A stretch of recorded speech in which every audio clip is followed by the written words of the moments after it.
Iran കരാർ ലെബനനിലും ഇറാഖിലും തീവ്രവാദം വളർത്തുമെന്നും Hormuz കടലിടുക്ക് അപകട സാധ്യതകൾ വർദ്ധിപ്പിക്കുമെന്നും മുന്നറിയിപ്പ് നൽകി US സെനറ്റർ ലിൻസെ ഗ്രഹാം. ഇറാനുമായുള്ള ഏതൊരു കരാറും കാലക്രമേണ കൂടുതൽ ശക്തമാകാൻ അനുവദിക്കുകയാണെങ്കിൽ അത് ലെബനനിലും ഇറാഖിലും അസ്ഥിരത വർദ്ധിപ്പിക്കുകയും ഹോർമുസ് കടലിടുക്കിന് ചുറ്റുമുള്ള സംഘർഷങ്ങൾ കൂടുതൽ വഷളാക്കുകയും ചെയ്യുമെന്നാണ് US സെനറ്റർ വ്യക്തമാക്കിയത്.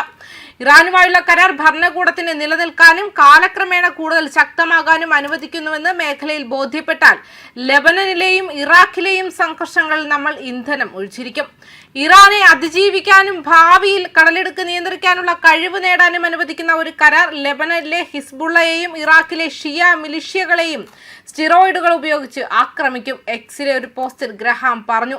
പ്രധാനപ്പെട്ട സമുദ്രപാതകൾക്ക് ഭീഷണിയാകാൻ ഇറാനെ അനുവദിക്കുന്ന ഏതൊരു കരാറുമായും ബന്ധപ്പെട്ട സുരക്ഷാ അപകട സാധ്യതകളെക്കുറിച്ചും ഗ്രഹാം ആശങ്കകൾ ഉന്നയിച്ചു.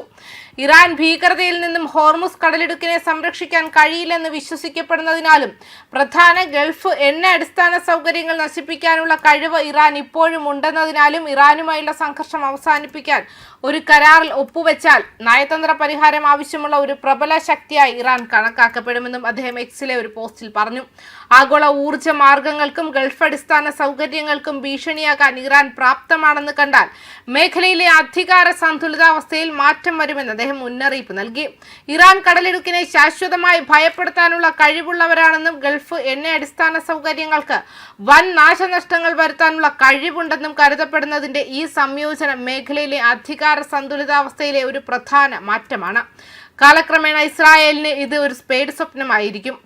കൂടാതെ ഈ ധാരണകൾ കൃത്യമാണെങ്കിൽ യുദ്ധം എന്തിനാണ് ആരംഭിച്ചതെന്ന് ഒരാൾ അത്ഭുതപ്പെടുന്നു.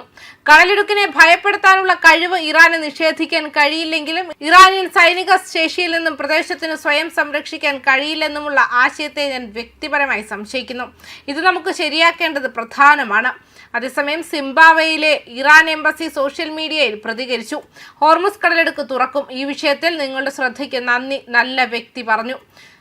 നിർദ്ദിഷ്ട കരാർ പ്രകാരം ഹോർമുസ് കടലിടുക്ക് പഴയ നിലയിലേക്ക് മടങ്ങുമെന്ന US പ്രസിഡന്റ് ഡൊണാൾഡ് ട്രംപിന്റെ അവകാശവാദം ഇറാൻ ഞായറാഴ്ച നിരസിച്ചു. ഇറാന്റെ അർദ്ധ ഔദ്യോഗിക ഫാർസ് ന്യൂസ് ഏജൻസി ടെഹ്റാൻ നിയന്ത്രണം നിലനിർത്തുന്നത് തുടരുമെന്നാണ് പ്രസ്താവിച്ചത്.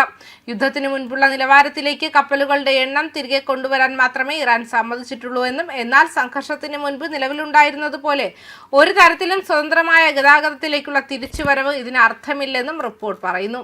ഷിപ്പിംഗ് റൂട്ടുകൾ കടന്നുപോകുന്ന സമയം, പെർമിറ്റുകൾ എന്നിവയുൾപ്പെടെ ഹോർമുസ് കടലിടുക്കിന്റെ മാനേജ്മെന്റ് ഇറാന്റെ അധികാരത്തിന് കീഴിലായിരിക്കുമെന്നും ഫാർസ് ന്യൂസ് ഏജൻസി അറിയിച്ചു. അതേസമയം പുതിയ സമാധാന ഉടമ്പടിയുടെ ഭാഗമായി തങ്ങളുടെ കൈവശമുള്ള ഉയർന്ന അളവിലുള്ള സമ്പുഷ്ടീകരിച്ച യുറേനിയം ശേഖരം ഉപേക്ഷിക്കാൻ ഇറാൻ തത്വത്തിൽ സമ്മതിച്ചതായി റിപ്പോർട്ടുകൾ വരുന്നുണ്ട്. അമേരിക്ക, ഇസ്രായേൽ, ഇറാൻ സംഘർഷങ്ങൾക്കും ഹോർമുസ് കടലിടുക്കിലെ പ്രതിസന്ധികൾക്കും പരിഹാരം കാണുന്നതിന്റെ ഭാഗമായാണ് ഈ നീക്കം. ഒന്നിലധികം ആണവായുധങ്ങൾ നിർമ്മിക്കാൻ ആവശ്യമായ അളവിലുള്ള യുറേനിയം ഇറാന്റെ പക്കലുണ്ടെന്ന ആശങ്കകൾക്കിടയിലാണ് ഇത് കൈമാറാൻ ഇറാൻ സമ്മതിച്ചതായി അമേരിക്കൻ ഉദ്യോഗസ്ഥരെ ഉദ്ധരിച്ചുകൊണ്ട് ന്യൂയോർക്ക് ടൈംസ് റിപ്പോർട്ട് ചെയ്യുന്നത്. ഉടമ്പടിയുടെ ഭാഗമായി യുറേനിയം കൈകാര്യം ചെയ്യുന്നതിനുള്ള കൃത്യമായ സംവിധാനങ്ങൾ വരും ദിവസങ്ങളിൽ ചർച്ച ചെയ്യും. യുദ്ധം നിർത്തിവെക്കുന്നതിനെ കുറിച്ചുള്ള ചർച്ചകൾ പുരോഗമിക്കുമ്പോഴും യുറേനിയം വിഷയത്തിൽ വിട്ടുവീഴ്ച ചെയ്യാൻ ഇറാൻ തയ്യാറായില്ലെങ്കിൽ സൈനിക നടപടികൾ പുനരാരംഭിക്കുമെന്ന് അമേരിക്ക കർശന മുന്നറിയിപ്പ് നൽകിയിട്ടുണ്ട്. ആണവായുധ വികസനം ഉപേക്ഷിക്കുന്നതിനൊപ്പം സമ്പുഷ്ടീകരണം നിർത്തലാക്കുമെന്ന ഉയർന്ന അളവിലുള്ള ശേഖരം നീക്കം ചെയ്യുമെന്നും ഇറാൻ പ്രതിജ്ഞാബദ്ധത പ്രകടിപ്പിച്ചതായി റോയിട്ടേഴ്സ് റിപ്പോർട്ട് ചെയ്യുന്നുണ്ട്. ന്യൂസ് ഡെസ്ക് കർമ്മ ന്യൂസ്.